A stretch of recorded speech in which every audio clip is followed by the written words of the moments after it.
اعوذ باللہ من الشیطان الرجیم بسم اللہ الرحمن الرحیم اللہم صلی علی سیدنا و مولانا محمد معدن الجود والکرم وآلہ وبارک وسلم۔ اسلامک ورلڈ چینل میں خوش آمدید۔ آج میں آپ کے لیے ایک ایسا وظیفہ لے کر حاضر ہوئی ہوں جس کو پڑھنے سے انشاءاللہ جو بھی مشکل ہوگی، پریشانی ہوگی، وہ فوراً ٹل جائے گی۔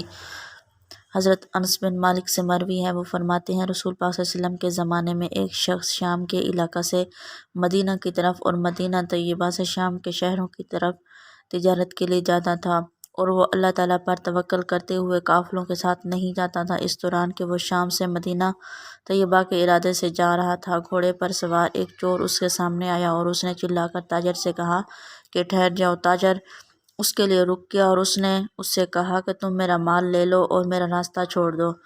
چور نے اس سے کہا مال تو میرا ہے، میں تو تیری جان کے در پہ ہوں۔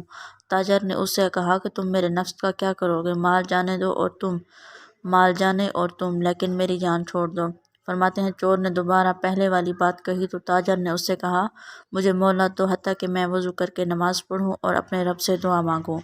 اس نے کہا جو چاہو کرو۔ پس تاجر کھڑا ہوا، اس نے 4 رکعت پڑھی، پھر آسمان کی طرف ہاتھ اٹھاتے ہوئے اپنی دعا میں کہنے لگا یا ودودو یا ودودو یا ذی العرش المجید یا مبدع یا معید یا فعال لما یرید، اسألک بنور وجہک الذی ملا ارکان عرشک واسألک بقدرتک التی قدرت بها علی خلقک برحمتک التی وسعت کل شیء لا الہ الا انت یا مغیث اغثنی۔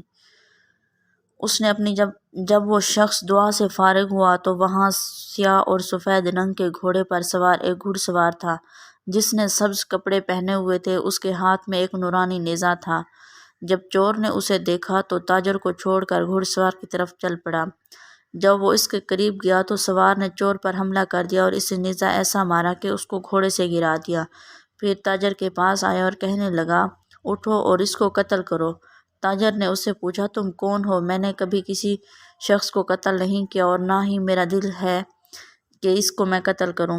فرماتے ہیں پھر وہ شخص چور کی طرف مڑا اور اسے قتل کر دیا۔ پھر تاجر کے پاس آیا اور کہا جان لو میں تیسرے آسمان کا فرشتہ ہوں۔ جب تم نے پہلی بار دعا مانگی تو ہم نے آسمان کے دروازے کڑکڑانے کی آواز سنی تو ہم نے کہا کہ کوئی حادثہ واقع ہوا ہے۔ پھر تم نے دوسری بار دعا مانگی تو آسمان کے دروازے کھل گئے اور وہ آگ کے شعلوں کی طرح تھا۔ پھر تم نے تیسری بار دعا کی تو حضرت جبرائیل علیہ السلام آسمان سے اتر کر ہماری طرف آئے اور وہ فرما رہے تھے کون اس مصیبت زدہ کی مدد کرے گا؟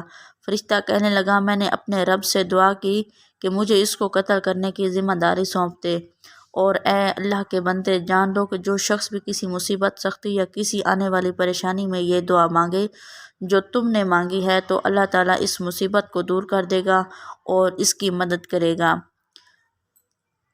نبی پاک صلی اللہ تعالیٰ علیہ وآلہ وسلم نے فرمایا کہ دعا ایسی مانگیں، حدیث شریف کا مفہوم یہ ہے کہ دعا ایسے مانگیں کہ ذہن بالکل اللہ تعالیٰ کی طرف مطمئن ہو کہ اللہ تعالیٰ ہماری دعا کو سن رہا ہے اور قبول فرما رہا ہے۔